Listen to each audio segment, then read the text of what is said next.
Well, hey guys, thanks for tuning in. I'm Mike with 850 ArmorWorks, and here is our monthly May update.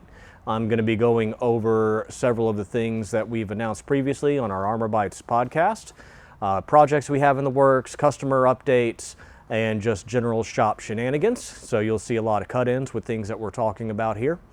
One of the first things I'm going to go over is the actual armor building process and updates and where some people are, what's running in and out of the workbench right now, what's all behind there, and some things have been sitting around for a while. So first and foremost, I'm going to talk about a couple of our Death Troopers that we have. We have Lang H and Jack Q. You can kind of see their helmets that have been sitting over here gathering dust. I've got their armor already painted, ready for final assembly, right behind the bench. Just trying to get some time to get them in there so we can get you guys out. Your armor's been painted for 4 months. I'm really ready to get you guys going. I've also got Owen A from the UK who's got a rough build. He'll be coming in right after you guys. He's a rough build, paint ready.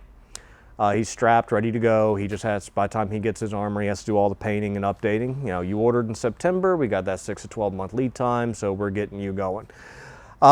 Next update would be for some Shore Troopers. So we've got one of them over here already painted up. He's waiting on the blue. That would be Brandon D's. We also have Mark Z. I was really hoping I would have been able to get to him the other week, but I had some parts that had to be redone I wasn't really happy with. He's basically in that rough assembly stage right now. You're waiting on the details, then you're going to go through paint, and you're going to join Brandon in for the blue detailing. And then you guys are going to be heading on out once they go through the final assembly. We also have Carissa J. She's going to be, her armor kit was made yesterday. She's going to be going through the build process probably starting tomorrow and Monday, and then you're going to shoot through paint. We're going to be getting your suit out within the next couple of weeks. Kind of joining Mark and Brandon with the Shore Troopers is going to be Kelsey R. You guys, the three of y'all, are our last three unfulfilled Etsy orders at this time. We dropped off of Etsy a while ago because it was just taking too long with some of our builds. We may go back on. Other problem is Etsy just takes way too much of a cut, and we're a small shop as it is. So we're a small shop, so doing full builds on Etsy with these longer lead times really isn't good for us. So our two Shore Troopers, guys, you're going out pretty soon. Kelsey, you are our very last first order build that we're doing ever. So what we were planning on doing with your kit was doing a complete tutorial with it. So that's why he got put off to the side and it's taking a little longer. While I'm on First Order Stormtroopers, I have Lance J. You know, you've been waiting a while too. Your armor's painted, your helmet's painted, your shield is painted. You're just waiting to go on the bench for final detailing and you can go out. You are our fourth and next to last First Order Stormtrooper to ever be going out. So that's that for armor build updates. As we said before, since we're catching up, and pretty much every one of these that we just listed out right here, these are our oldest aging orders at this time. So once these are cleared out, we are back in our normal lead times and things are calming down. That's why we've been able to focus and do projects again. So we've been printing a lot of things for projects, getting them prepped for molds, some things we absolutely had to have soon, and some things that are just starting to brew and building us up through this year. One of the big things that we announced in one of our Armor Bites product update videos was a lot of the helmets we were going to be doing. And in last week's episode of that, I think it was episode 5, we had just announced we were adding Gideon to the lineup. So we got him glued together. We're going to do a little bit of initial cleanup and get him up on the website. Very happy with his helmet. On top of just doing the Gideon helmet, we will also be doing the armor. We have a couple of our Patreon people that we support. They both came out with their Gideon armor on the same day, so I've been kind of going over that, looking at accuracy, you know, who's doing which part better, and it's going to end up being a nice little blend. So we have Cam and Leon FX, who's provided this wonderful Gideon helmet and the tanker helmet that we're doing as well. He's dropped about half of his armor right now, and for the most part, it looks pretty good. And then we have Pew Pew Crafts. He dropped his full set, and you know, a lot of the parts are really similar between the two artists, so it's going to be a tough decision. It may be a mix mash, it may be things that are added later, it may be, hey, we're doing everything from this artist, hey, we're doing everything from that artist. So that's one of the big project updates. Another one of our big project updates is Big Fred Customs, another Patreon supporter. He does have his Imperial Super Commando armor blocked in. Really excited to see that. One funny thing of note from what we've noticed so far is it looks like the Super Commando and Gideon share shins and calves, so that's going to make things easier on our end. We may still offer like different sizes, and that you know, each design may come from a different maker as well. No idea. You know, we're kind of playing that one by ear because this is one of those projects we want done right. This isn't something that we're rushing to be first, even though we're about to prove we can be first and we can do a project ultra fast, which is one of the other things I'm about to point out. Right now, we are going through our partnership with Chris, the prop guy out of Australia. We have been printing out the Phase 2 at Seasons 4 on animated clone trooper armor. And we started this on, I think we started the printing on Tuesday, maybe, something like that. As long as we don't have too many failures, too many things that have to be restarted, we will be done with printing of all the masters for the base armor by the following Tuesday. So that's a week over 4 printers getting everything ready. And I'm going to bring a couple of those parts over here in just a minute. The following week, or at least following day sometime next week, we'll drop the helmet in and get it prepped. The armor will probably be able to do a little bit faster.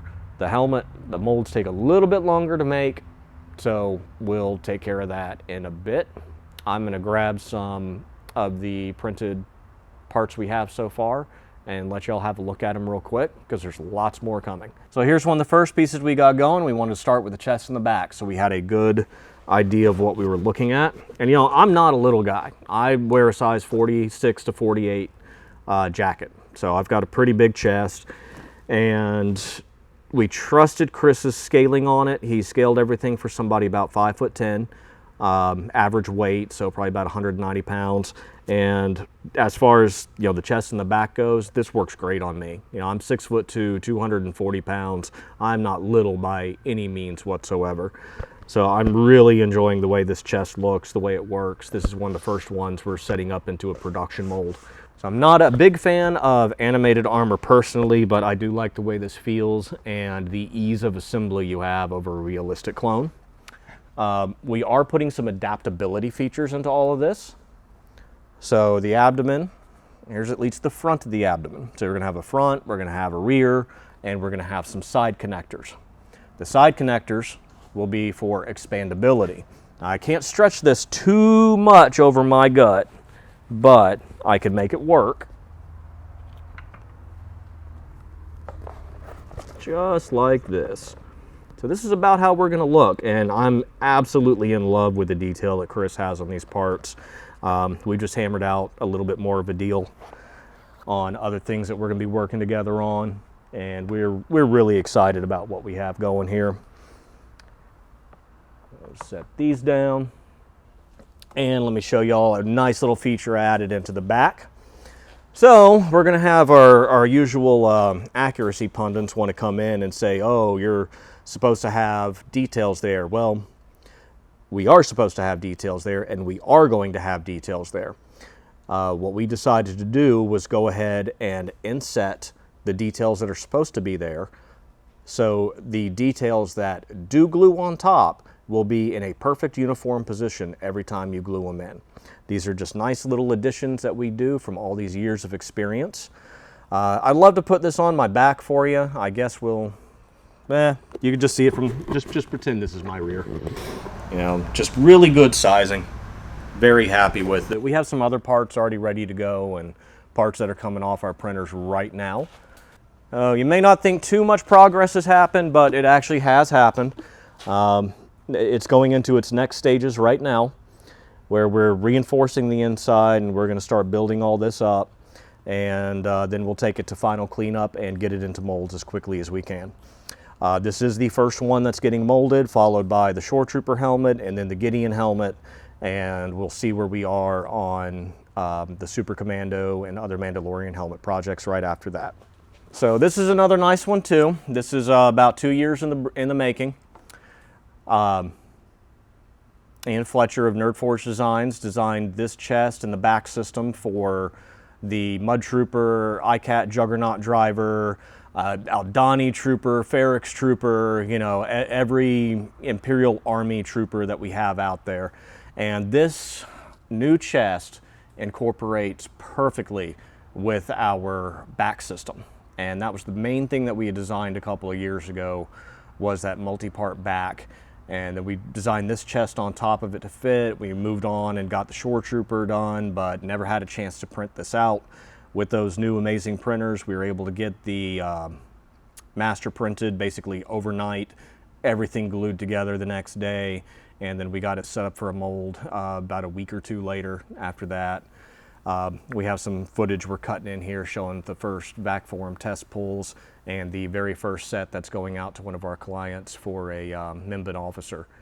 He may be doing something else, but he basically ordered Mimban officer stuff and some extra stuff, but you'll be getting the very first pulls. This is going to be my personal set because I am really itching to do the Juggernaut Driver at this point. That tanker helmet for the Juggernaut Driver just has me really wanting it. You know, having a nice soft costume without a whole bunch of parts to it, that's going to be wonderful. You can see the fit here. It's really a neat set, and this is one of the features we put into was a removable gorget that fits here in the top. Gives you ultra high detail, and it's something we're exploring with our assembly options, seeing if we can just make the entire set and then you kind of slip it over your head and then you kind of put your gorget in here to lock it in place for the final detail. Those are little things. We'll do a tutorial video, see which way works the best. And I have one more thing to show y'all for that ICAT driver. So this will end up being the belt box set that is specific to the ICAT driver. They're very similar to the Mud Troopers, but according to the 501st CRL, the medium boxes here don't have the little tab on the top. So you'll have your long drop box, one of these boxes, and then your main belt boxes for the Juggernaut. We're doing something very similar for the Mud Trooper right now. And like all of our kits are starting to come with hollow printed boxes. So this was specifically made just for doing them. It's going to be a great thing. This will be available on our site too, so you can do any upgrades that you need. And yeah, just a lot of things rocking and rolling around here. Guys, I hope you enjoyed this little short video, and join us next time. Be sure to check out our podcast whenever we get another episode of it rolling again, and we'll see you next time.